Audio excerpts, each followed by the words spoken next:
ನಾಳೆಯಿಂದ ಬೆಂಗಳೂರಿನಲ್ಲಿ operation footpath ಶುರುವಾಗ್ತಾ ಇದೆ. ಪಾದಚಾರಿ ರಸ್ತೆ ಅತಿಕ್ರಮಿಸಿದವರ ವಿರುದ್ಧ ಕಟ್ಟುನಿಟ್ಟಿನ ಕ್ರಮವನ್ನ ಕೈಗೊಳ್ಳಲಾಗ್ತಾ ಇದೆ. ಒತ್ತುವರಿ ತೆರವಿಗೆ ಜಿಬಿಎ ನಿರ್ಧಾರ ಮಾಡಿಕೊಂಡಿದೆ. ಬೆಂಗಳೂರು ನಗರದಲ್ಲಿ ಪಾದಚಾರಿಗಳಿಗೆ ಸುಗಮ ಹಾಗೂ ಸುರಕ್ಷಿತ ಸಂಚಾರ ಕಲ್ಪಿಸತಕ್ಕಂಥ ಉದ್ದೇಶದಿಂದ ಜಿಬಿಎ ಮಹತ್ವದ ಕ್ರಮಕ್ಕೆ ಮುಂದಾಗಿರತಕ್ಕಂಥದ್ದು. ಬೆಂಗಳೂರು ನಗರಾಭಿವೃದ್ಧಿ ಸಚಿವರ ಖಡಕ್ ಸೂಚನೆ ಬೆನ್ನಲ್ಲೇ ತೆರವು ಕಾರ್ಯ ನಡೀತಾ ಇದೆ. ಫುಟ್ಪಾತ್ ಮೇಲೆ ಅಂಗಡಿ ಇಟ್ರೆ ದುಬಾರಿ ದಂಡ ಫಿಕ್ಸ್ ಆಗತ್ತೆ. ಫುಟ್ಪಾತ್ಗಳ ಮೇಲೆ ವಾಹನ ಪಾರ್ಕಿಂಗ್ ಮಾಡಿದ್ರೆ ಅದನ್ನ ನಿಷೇಧ ಮಾಡಲಾಗತ್ತೆ. ಒಂದು ವೇಳೆ ಪಾರ್ಕಿಂಗ್ ಮಾಡಿದ್ರೆ ಟೋಯಿಂಗ್ ಫಿಕ್ಸ್ ಆಗತ್ತೆ. ಪಾದಚಾರಿ ಸುರಕ್ಷತಾ ಅಭಿಯಾನಕ್ಕೆ ಈಗ ಜಿಬಿಎ ಮುಂದಾಗಿದೆ. ನಾಳೆಯಿಂದ ಬೆಂಗಳೂರಲ್ಲಿ ಆಪರೇಷನ್ ಫುಟ್ಪಾತ್ ಶುರುವಾಗ್ತಾ ಇದೆ. ಎಲ್ಲೆಲ್ಲಿ ಬೀದಿ ವ್ಯಾಪಾರಿಗಳು ಇದ್ದಾರೋ ಎಲ್ಲಾ ವ್ಯಾಪಾರಸ್ಥರನ್ನ ತೆರವು ಮಾಡೋ ಕಾರ್ಯಕ್ಕೆ ಈಗ ಜಿಬಿಎ ಮುಂದಾಗ್ತಿರ್ತಕ್ಕಂಥದ್ದು. ಫುಟ್ಪಾತ್ ಒತ್ತುವರಿ ತೆರವಿಗೆ ಇವತ್ತು ಕೊನೆಯ ಗಡುವು ನೀಡಲಾಗಿದೆ. ನಾಳೆ ಜುಲೈ 1ರಿಂದ ನಗರದಾದ್ಯಂತ ವಿಶೇಷ ಕಾರ್ಯಾಚರಣೆ ಶುರುವಾಗತ್ತೆ. ದೃಶ್ಯದಲ್ಲಿ ಗಮನಿಸ್ತಾ ಇದ್ದೀರಿ, ಎಲ್ಲೆಲ್ಲಿ ಫುಟ್ಪಾತ್ ಅಲ್ಲಿ ಅಂಗಡಿಗಳನ್ನ ಇಟ್ಕೊಂಡಿದ್ದಾರೋ ಒಂದಿಷ್ಟು ಜನ, ಎಲ್ಲ ಕಡೆ ಕೂಡ ತೆರವು ಕಾರ್ಯಾಚರಣೆ ನಡೀತಾ ಇದೆ. ಬೆಂಗಳೂರು ನಗರಾಭಿವೃದ್ಧಿ ಸಚಿವರ ಖಡಕ್ ಸೂಚನೆಯ ಬೆನ್ನಲ್ಲೇ ಅಧಿಕಾರಿಗಳು ಸಿದ್ಧತೆ ಪೂರ್ಣಗೊಳಿಸಿದ್ದಾರೆ. ಫುಟ್ಪಾತ್ ಮೇಲೆ ಅಂಗಡಿ ವ್ಯಾಪಾರ ಅಥವಾ ಇತರೆ ಯಾವುದೇ ಅಕ್ರಮ ಒತ್ತುವರಿ ಕಂಡು ಬಂದರೆ ತೆರವುಗೊಳಿಸುವುದರ ಜೊತೆಗೆ ಫೈನ್ ಕೂಡ ವಿಧಿಸಲಾಗುತ್ತೆ. ಅಷ್ಟೇ ಅಲ್ಲ, ಫುಟ್ಪಾತ್ಗಳ ಮೇಲೆ ವಾಹನ ನಿಲುಗಡೆಗೂ ಕೂಡ ಸಂಪೂರ್ಣ ನಿರ್ಬಂಧ ಹೇರಲಾಗಿದೆ. ನಿಯಮ ಉಲ್ಲಂಘಿಸಿ ಬೈ ಚಾನ್ಸ್ ವಾಹನಗಳು ಪಾರ್ಕ್ ಮಾಡಿದ್ರೆ ಟೋಯಿಂಗ್ ವಾಹನಗಳ ಮೂಲಕ ಅದನ್ನು ತೆರವುಗೊಳಿಸಿ ಅಲ್ಲೂ ಕೂಡ ದಂಡ ವಿಧಿಸ್ತಕ್ಕಂಥ ಎಚ್ಚರಿಕೆಯನ್ನ ಜಿಬಿಎ ನೀಡಿದೆ.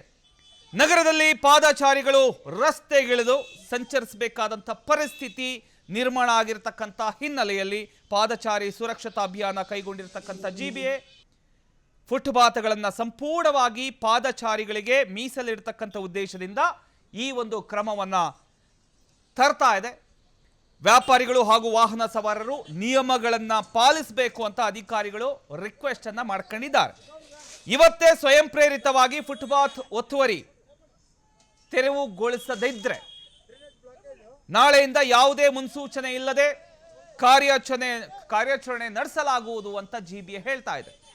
ಒಟ್ಟಾರೆ ಬೆಂಗಳೂರು ನಗರದಲ್ಲಿ ಫುಟ್ಪಾತ್ ಒತ್ತುವರಿ ಇವತ್ತು ಅಂತಿಮ ಗಡುವು ನೀಡಲಾಗಿದ್ದು, ನಾಳೆಯಿಂದ ಜಿಬಿಎ ವ್ಯಾಪ್ತಿಯಲ್ಲಿ ಅಕ್ರಮ ಒತ್ತುವರಿ ಹಾಗೂ ಫುಟ್ಪಾತ್ ಪಾರ್ಕಿಂಗ್ ವಿರುದ್ಧ ಕಟ್ಟುನಿಟ್ಟಿನ ಕಾರ್ಯಾಚರಣೆ ನಡೆಯುತ್ತೆ. ಯಾಕಂತ ಹೇಳಿದ್ರೆ ಒಂದಿಷ್ಟು ಇನ್ಸಿಡೆಂಟ್ಗಳು ನಡೀತಾ ಇದ್ದಾವೆ. ಫುಟ್ಪಾತ್ ಇಲ್ಲದೆ ಪಾದಚಾರಿಗಳು ರಸ್ತೆ ಮೇಲೆ ಓಡಾಡ್ತಕ್ಕಂಥ ಒಂದು ಪರಿಸ್ಥಿತಿ ನಿರ್ಮಾಣ ಆಗಿದೆ. ಇದರಿಂದ ಒಂದಿಷ್ಟು ಆಕ್ಸಿಡೆಂಟ್ಗಳು ಆಗ್ತವೆ, ವಾಹನಗಳು ಓಡಾಡೋದಕ್ಕೆ ಸಮಸ್ಯೆಗಳಾಗ್ತವೆ, ಭಯದಿಂದ ವಾಹನಗಳನ್ನು ಓಡಿಸಬೇಕಾದಂಥ ಪರಿಸ್ಥಿತಿ ನಿರ್ಮಾಣ ಆಗುತ್ತೆ ವಾಹನ ಸವಾರರಿಗೆ. ಸೊ ಈ ಒಂದು ಕಾರಣದಿಂದ ಪ್ರತಿಯೊಂದು ರಸ್ತೆಯಲ್ಲೂ ಕೂಡ ಪಾದಚಾರಿ ಮಾರ್ಗ ಇರಬೇಕು, ಅದು ಕಡ್ಡಾಯ ಆಗಬೇಕು ಅನ್ನುವಂಥ ಉದ್ದೇಶ ಇಟ್ಕೊಂಡು ಈಗ ಸಚಿವರು ಈ ರೀತಿಯ ಒಂದು ನಿರ್ಧಾರಕ್ಕೆ ಬಂದಿದ್ದಾರೆ. ಅಧಿಕಾರಿಗಳಿಗೆ ಖಡಕ್ ಸೂಚನೆಯನ್ನ ಕೊಟ್ಟಿದ್ದಾರೆ. ಅದರಂತೆ ಈಗ ತೆರವು ಕಾರ್ಯಾಚರಣೆ ನಡೀತಾ ಇದೆ.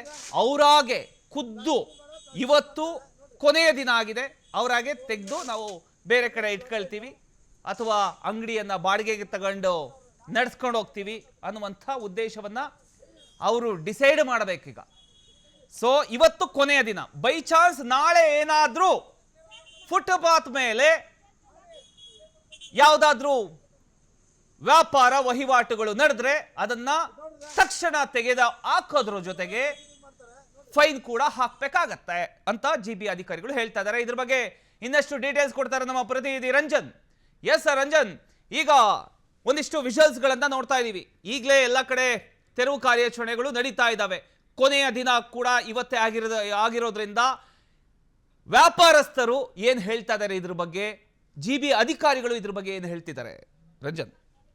ಪ್ರಮೋದ್ ಬೋಪಣ್ಣ, ಬೆಂಗಳೂರಿನಲ್ಲಿ ಪಾದಚಾರಿಗಳು 300% ಅಂದ್ರೆ 1,300 ಜನ ಸಾಯ್ತಿದ್ದಾರೆ ಅನ್ನುವಂತ ನಿಟ್ಟಿನಲ್ಲಿ ಬೆಂಗಳೂರಿನ ನಗರಾಭಿವೃದ್ಧಿ ಸಚಿವರ ಜೊತೆಗೆ ಜಿಬಿಎ ಕಮಿಷನರ್ ಆದಂತಹ ಸಚಿವರಾದಂತಹ ಕೃಷ್ಣ ಬೈರೇಗೌಡರು ತಮ್ಮ ಅಧಿಕಾರಿಗಳಿಗೆ ಕಟ್ಟುನಿಟ್ಟಿನ ಕ್ರಮವನ್ನು ವಹಿಸೋಕೆ ಸೂಚನೆ ಕೊಟ್ಟಿದ್ರು. ಅದರಲ್ಲಿ ಪ್ರಮುಖವಾಗಿ ಬೆಂಗಳೂರಿನ ಫುಟ್ಪಾತ್ಗಳ ಮೇಲೆ ಪಾದಚಾರಿ ಮಾರ್ಗಗಳನ್ನ ಒತ್ತುವರಿ ಮಾಡಿಕೊಂಡು ಅದರಲ್ಲಿ ಅಂಗಡಿ ಮುಂಗಟ್ಟುಗಳ ಜೊತೆಗೆ ವ್ಯಾಪಾರವನ್ನು ನಡೆಸುತ್ತಿರುವಂತಹ ವ್ಯಾಪಾರಸ್ಥರನ್ನು ತೆರವುಗೊಳಿಸಿ ಅನ್ನುವಂತ ನಿಟ್ಟಿನಲ್ಲಿ ಕೂಡ ಕ್ರಮಕ್ಕೆ ಸೂಚನೆ ಕೊಟ್ಟಿರುವಂತದ್ದು. ಈ ಹಿನ್ನೆಲೆಯಲ್ಲಿ ಜಿಬಿಎ ಅಧಿಕಾರಿಗಳಿಗೆ ಡೆಡ್ಲೈನ್ ಕೂಡ ನಿಗದಿ ಮಾಡಿ ಆದೇಶವನ್ನು ಹೊರಡಿಸಿರುವಂತದ್ದು. ಬೆಂಗಳೂರು ನಗರಾಭಿವೃದ್ಧಿ ಸಚಿವರಾದಂತಹ ಕೃಷ್ಣ ಬೈರೇಗೌಡರು ಈ ಒಂದು ನಿಟ್ಟಿನಲ್ಲಿ ಇವತ್ತು ಕೂಡ ಜಿಬಿಎ ಕೇಂದ್ರ ಕಚೇರಿಯಲ್ಲಿ ಸಭೆ ನಡೆಸಿದ್ದಾರೆ. ನಾಳೆಯಿಂದ ಈ ಒಂದು ಫುಟ್ಪಾತ್ ಆಪರೇಷನ್ ಬೆಂಗಳೂರಿನಲ್ಲಿ ಸರಿಸುಮಾರು ಆರಂಭವಾಗುತ್ತೆ. ಹಿನ್ನೆಲೆಯಲ್ಲಿ ಒಂದು ವೇಳೆ ಪಾರ್ಕಿಂಗ್ ಅಥವಾ ಬೆಂಗಳೂರಿನ ಫುಟ್ಪಾತ್ ಮೇಲೆ ಪಾರ್ಕಿಂಗ್ ವೆಹಿಕಲ್ ಗಳನ್ನ ಪಾರ್ಕಿಂಗ್ ಮಾಡೋದಿರ್ಬೋದು ಅಥವಾ ವ್ಯಾಪಾರ ಮಾಡೋದಿರ್ಬೋದು ಅಥವಾ ಪಾದಚಾರಿ ರಸ್ತೆಗಳ ಮೇಲೆ ಅಡ್ಡದಾಗಿ ತಮ್ಮ ಅಂಗಡಿ ಮುಂಗಟ್ಟುಗಳನ್ನ ಹಾಕಿದಂತ ಸಂದರ್ಭದಲ್ಲಿ ಆ ಒಂದು ಅಂಗಡಿ ಮುಂಗಟ್ಟುಗಳನ್ನ ತೆರವುಗೊಳಿಸುವಂತ ಕೆಲಸವನ್ನು ಈಗಾಗಲೇ ಜಿಬಿ ಅಧಿಕಾರಿಗಳು ಮಾಡ್ತಿದ್ದಾರೆ. ನಾಳೆಯಿಂದ ಸರಿಸುಮಾರು ಈ ಹಿಂದೆ ಕೂಡ ಅಂದ್ರೆ ಯಾವಾಗ ಸಿಎಂ ಸಿದ್ದರಾಮಯ್ಯನವರು ಸಿಎಂ ಆದಂತ ಸಂದರ್ಭದಲ್ಲೂ ಕೂಡ ಇದೊಂದು ವಿಚಾರ ಸಾಕಷ್ಟು ಮುನ್ನೆಲೆಗೆ ಬಂದಿತ್ತು. ಬೆಂಗಳೂರಿನ ಫುಟ್ಪಾತ್ ಗಳನ್ನ ತೆರವುಗೊಳಿಸಬೇಕು, ಜೊತೆಗೆ ಫುಟ್ಪಾತ್ ಮೇಲೆ ವ್ಯಾಪಾರವನ್ನ ನಿಲ್ಲಿಸಬೇಕು ಅನ್ನುವಂತ ನಿಟ್ಟಿನಲ್ಲಿ ಕೂಡ ಒಂದಿಷ್ಟು ಮಾತುಗಳು ಕೇಳಿ ಬಂದಿದ್ವು.